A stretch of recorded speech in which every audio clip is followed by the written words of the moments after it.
Sabi nga nila, sa buhay, ang tanging hindi magbabago ay ang pagbabago. At wala namang masama sa pagbabago, lalo't ikasasaya at ikabubuti ng isang tao. Kaya heto na, mamangha, magulat at mapasana all sa mga pagbabago sa mga taong ito at sa kanilang biggest transformations.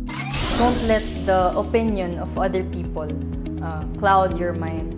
Just follow what you want and dun mo mahanap kung sino ka talaga. Out with the old, in with the new. Dahil ngayong 2021, let's claim it. Ngayong taon mo na maa-achieve ang iyong pangarap na biggest transformation. Gaya nila na kinarir ng todo ang ginawang pagbabago sa sarili. Simula pagkabata, mahilig nang kumain ang chubby kid na si Nicolas Chua. Ibang happiness daw talaga kasi ang kanyang nakukuha sa pagkain.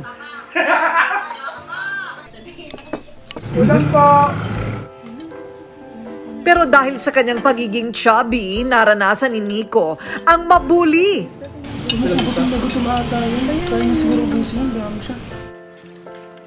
Pagbilan ko. Malaki man siya tingnan ng iba, maliit naman ang tingin ni Nico sa kanyang sarili dahil sa kanyang itsura at laki. Naging obese si Nico at sa edad na 16 years old, umabot ang kanyang timbang sa 260 pounds.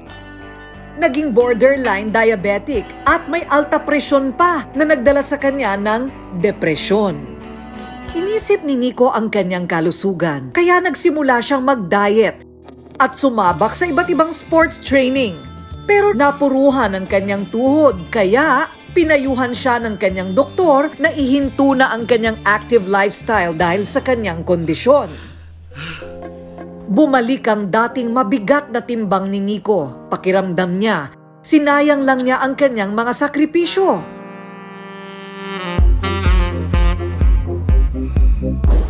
Pero hindi siya sumuko. Sinubukan niya ang intermittent fasting at low-impact and high-intensity interval training na swak sa kanyang kondisyon sa tuhod. Dahil siya'y consistent at dedicated.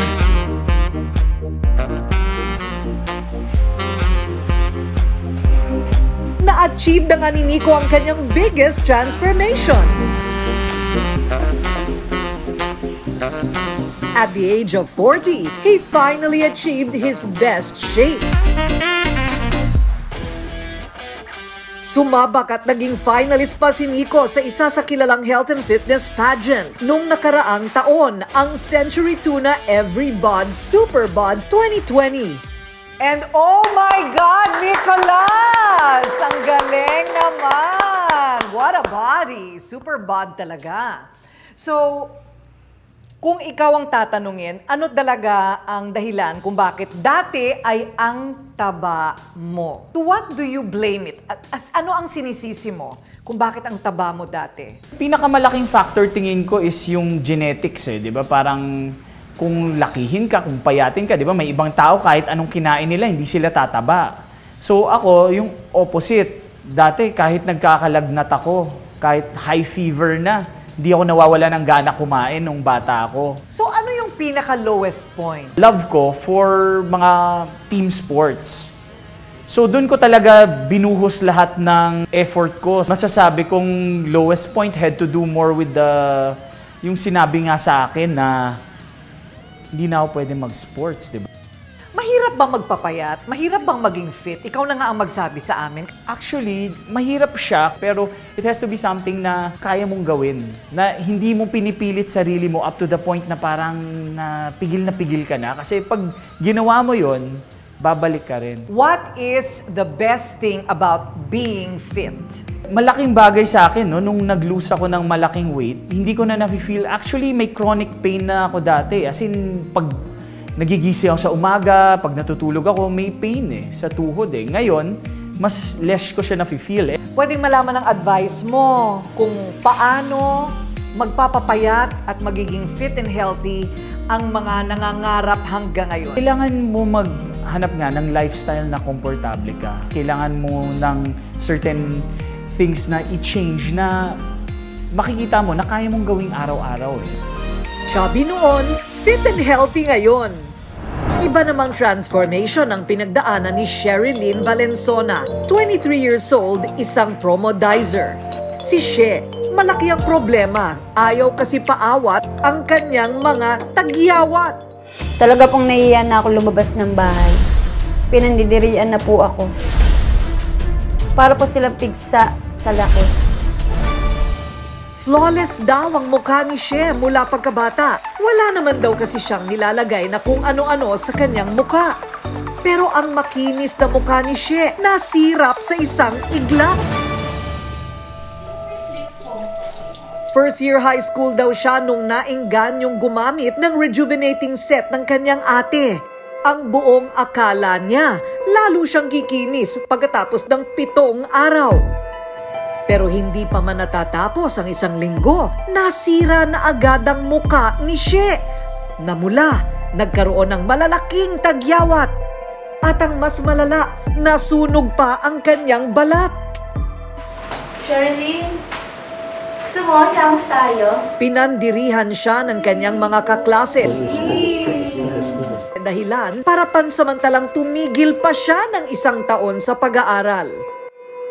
Pero January 2019, nadiskubre ni She ang produktong mahihiyang ang kanyang balat at magiging simula ng kanyang biggest transformation. At tignan naman ang transformation ni Sherilyn. Wow! Hindi naman ako makapaniwala, ikaw yung nasa litratong yon. Naburog-burog yung mukha mo talaga. Grabe.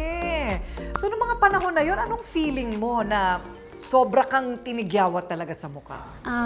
Ako po yung feeling ko na nawala po yung confidence ko as a 18 years old po. Kasi po, dalaga po ako. Tapos napahinto po ako ng pag-aaral dahil po nabubuli po ako. She! Saan ka pupunta? Mag-iilamos ka na? Talaga raw na nahiyang siya sa K-Magic. Sa K-Magic lang daw kasi niya na-achieve ang mala-glass skin na aurahan. Si Sherilyn, aba, hindi natakot na mag-selfie. Maraming pimples noon, makinis na ngayon. Kakaibang transformation naman ang nangyari kay Paula Arabit, isang businesswoman at marketing director. Bata pa lang, kinakitaan na ng kakaibang kilos si Paula. Imbes na Barbie ang kanyang laruan, mga laruang panlalaki ang kanyang nagugustuhan. Hindi naman naging issue noon sa kanyang mga magulang ang kanyang mga hilig hanggang sa mag-aral siya sa isang all-girls school. At dito napagtanto ni Paula na siya'y magkakagusto na sa tulad niyang babae. Si Paula, tinodo ang pagpapakalalaki, nagpa-undercut, nagsuot ng street-style outfits at pinalitan ng sariling pangalan. Mula Paula, siya'y naging si Lex Gask. Nanligaw pa siya ng maraming girls. Pero nagbago ang buhay ni Paula. Nakahanap siya ng pag-ibig kay Ikena at nangyari ang kanyang di inaasahang biggest transformation. Ang bruskong si Lex Gask noon, naging si Paula na ulit ngayon. Pero mas sweet ang version. And now, what a transformation! Wow! Wow! Bilib ako. Talagang at will. Pwede ka magmukhang lalaki, pwede ka magmukhang babae. At ngayon, mukha ka ng babae. What do you think? Is this true love? Is this for good? Well, I think it's just how I love myself. Like, kung saan po ako comfortable and wala akong pake sa judgment ng iba. Ano yung meron sa pagiging babae na wala sa pagiging lalaki? Actually, ang isa lang naman po hinahanap ko dyan, it's yung pag-effort ko. Kasi nung ako yung parang boyish before, ako yung mas nag-e-effort. And gusto ko, ako naman yung maka-feel ng effort. 1 year nang magkasintahan ng dalawa at tanggap ni Ikena ang nakaraan ni Paula. So babe, I just love you for who you are, no matter the clothes you've got on, no matter the sexuality you've got on. I just love you. I love you too, no matter what happens, through the ups and downs, through your lows and through your success. I'll be here for you, right beside you, no matter what. Thank you. sina Nicholas, Sherilyn at Paula. Ang mga mukha ng pagbabago na sinamahan ng pagmamahal at sakripisyo. Nakuha man nila ang inaasam na biggest transformation sa kanilang hugis, itsura at anyo. Ang mahalaga, hindi nagbago ang kanilang pagkatao at laman ng kanilang mga puso.